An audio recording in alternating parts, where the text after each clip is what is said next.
Hi guys, today we're going to be talking about the mysterious disappearance of Lauren Cho. I am just mind blown at the amount of missing persons cases that are accumulating right now. I don't even know where to start and begin. Now, I did want to let you guys know, because I've gotten so many requests, that I am working on the bizarre disappearance and death of Jelani Day, and that video will be going up soon, so make sure you are subscribed. Links to all of my sources, extended articles will be in the description below. Please read the disclaimer, and let's get into today's case. Lauren Cho, also known as Elle by her friends, was a beautiful, vibrant 30-year-old music teacher. She was also a very talented and gifted singer. She loved to sing. And you guys, this girl could sing. Set me free, leave me be. I don't want to fall another moment. This was an extremely gifted woman. Now, Lauren had recently become extremely dissatisfied with her job as a music teacher, and she quit. You know, she wanted more out of life and she wanted to follow her dreams. So she decided to take a chance, and she packed up all of her things, and along with her ex-boyfriend Corey Orrell, the two of them set out on a cross-country road trip from New Jersey to California.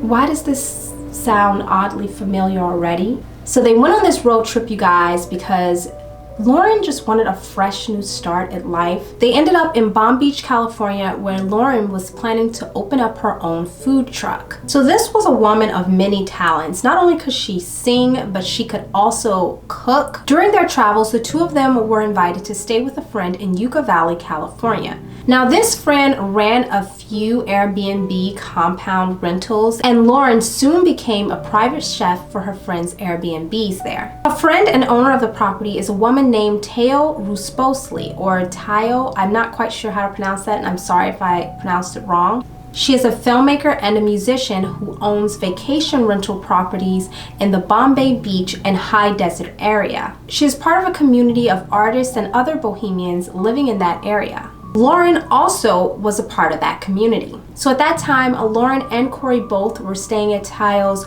Yucca Valley property while Lauren was working there. On Monday, June 28th, Corey and Lauren got into a fight. Now, it is not clear the nature of the argument, but we do know that they did get into a fight. It was reported that Lauren was very upset and had just walked off. 3 hours later, at around 5:13 p.m., Lauren's ex-boyfriend Corey calls police and reports her missing. He told the dispatch that Lauren had walked into the hills between Yucca Valley and Moronga Valley, near the Hooper Road and Benmar Trail.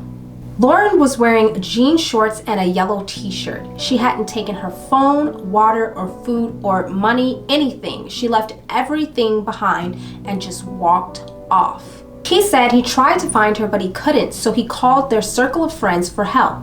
Now, I think it's important to note that it was about 110 degrees outside that day, so that's pretty freaking hot. I mean, it was the middle of summer in the desert. With that kind of heat, you can't really go 10 to 15 minutes without going back inside or having some sort of water or shelter. This is very strange. Like, even for someone who gets mad and walks off, in about 10 or 15 minutes, honey, I'm coming back inside. I'm getting under the fan. I'm getting a drink of water. There ain't no way that my anger can surpass that kind of heat. There's just no way. And why wouldn't she take her cell phone? That don't make no sense. Also, I think it's interesting that he reported her missing just after 3 hours of her walking off. Don't get me wrong. These days, I'm going to be reporting my friends missing after about an hour of them being gone, because with all the missing persons happening right now, you know, part of me don't blame him, but the other part of me finds it a little bit suspicious. Somebody walking off and being gone for just 3 hours. Possibly he could have been a little bit nervous and just kind of jumped the gun on her being missing.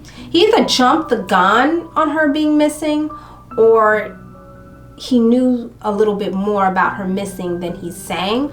I don't know. I don't want to jump to conclusions. I don't want to like accuse anyone without having some substantial evidence, which there's not a lot in this case. According to Corey, Lauren was planning on going out and meeting someone that Sunday, and she wasn't saying who it was. He said that he didn't want to pry, so he didn't pressure her or push her to give any information, but now he wished he had of. I mean, I'm kind of looking at that sideways too. I just find it hard to believe that he did not at least ask her who she was going to see. He probably did, and she probably didn't want to tell him, and maybe that upset him. I don't know. And maybe that was the reason why they got into the argument in the first place. I don't know. If they were together during that time, then it really doesn't make sense that he wouldn't ask, you know, that he wouldn't investigate. Okay, so who are you going to meet? You know, I'd be asking, even if we weren't together, if we was together, if we weren't together, I'd be asking. Oh yeah, who? I'm running all the scenarios in my head that could have taken place, and that was just one that popped up to me because this just doesn't sound right. So with no trace of Lauren, he just assumed that possibly Lauren had gotten into someone else's car and she left, like she hitchhiked or something. He also indicated to investigators that Lauren was suffering from some sort of mental distress.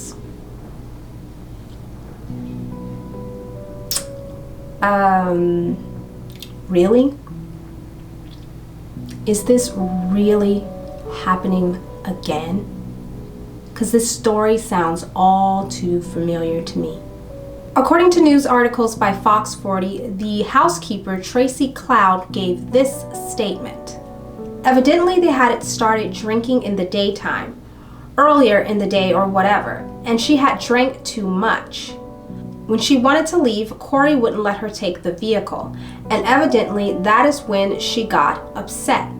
I'm not sure where she got that story. I'm not sure if she saw this herself or if this is just the information Corey gave to her about what happened, or the other renters that were around, if they were around, that saw and gave this story, or friends maybe that were around. The only two people that really know what went down, okay, is Lauren and Corey, and one of those people are missing, and now the other one's not speaking up. What a coincidence. Sounds very, very similar to the Gabby Petito case, but okay, this is way too similar to the Gabby Petito case. I am so freaked out. On July 24th, the Sheriff's Department conducted aerial searches in the mountains near the property. On July 30th, Monorongo Basin Station and Search and Rescue executed a search warrant at the Yucca Valley property where she was last seen. Canines were also brought in to sniff out for evidence. What they were looking for, we do not know. Usually when canines can be brought in for many different things, but we do know one of the main things that canines are brought in for is to locate human remains or to pick up a scent of the person. But there are canines that specialize in different aspects of that field. So sometimes there's canines that specialize in locating weapons. Friends and family say this is unlike Lauren. She wouldn't just walk away from her life. In fact, I believe the words they used were evaporated, like she wouldn't have just disappeared into thin air. Now, there are a lot of rumors floating out there. There was a lot of talk about her having mental illness and possibly self-harming. But she had spoken to someone earlier on that day about converting her van into a food truck. And that was one of her greatest passions, was to convert her van into that food truck. And the fact that she had been making plans to do that, she was actually planning on meeting up with this person, tells me that she was making plans for the future. Most suicidal people aren't making plans for the future. They don't make plans beyond the date that they plan on committing suicide, if they're planning it. Maybe it wasn't planned. Maybe it was just off the whim thing. I don't know. I feel like most people aren't going to try and take their life that way because it is a long, agonizing way to die. Out in the middle of the desert, just walking. I don't know how long it would have taken because I know you guys are gonna get me on my vocabulary. I'm sorry. The words, for me, in my brain, mentally, the words are the same. So whatever, get over it. To go into dehydration and to eventually die. I just feel like that is a long, agonizing way to die, and I don't feel like anyone would want to go that way. And especially if you're planning on committing a suicide, most people try to go the least painful way possible.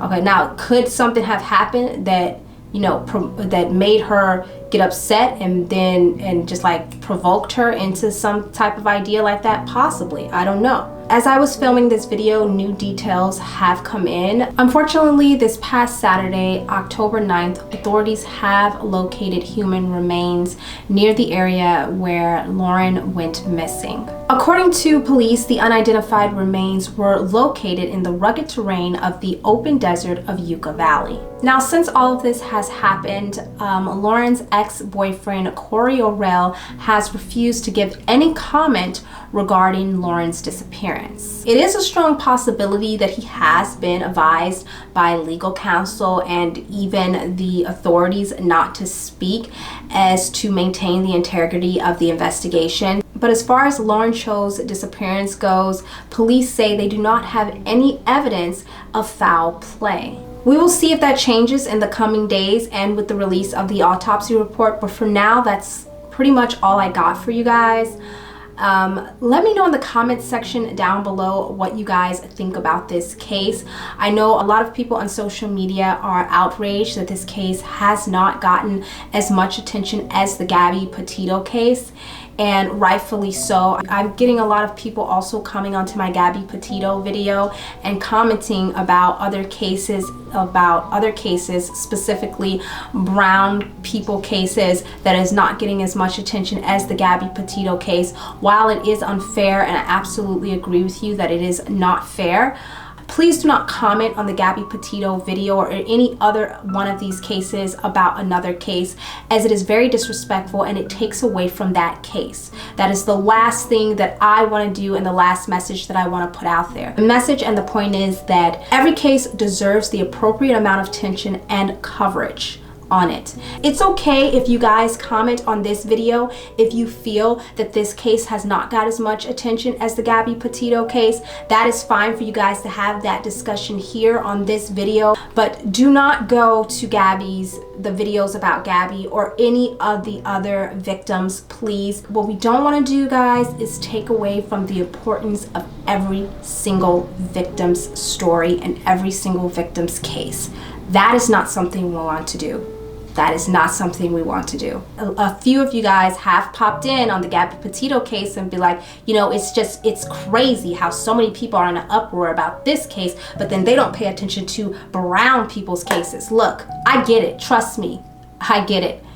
All right? And it is extremely unfair, and I agree with you. But to comment that on another person's case is not right. It is extremely disrespectful, and to be honest with you, I'm not going to tolerate it. If I see you doing it, I don't care how long you've been following me, I love you, but if I see you doing it, I will delete the comment, and if you do keep doing it, I will block you from the channel. I have a zero tolerance for that. Excuse me, I'm still suffering from COVID a year later. Excuse me. So please don't make me block you, because I love you so much and I don't want to do that. Just be respectful and follow the rules here, and you will be fine. Okay? Great. I love you guys. Anyway, let me know in the comments down below what you guys think about this case. Like, comment, subscribe, and share. Please share, because it really helps me out and I so appreciate it. And I'll see you guys in the next video. Bye!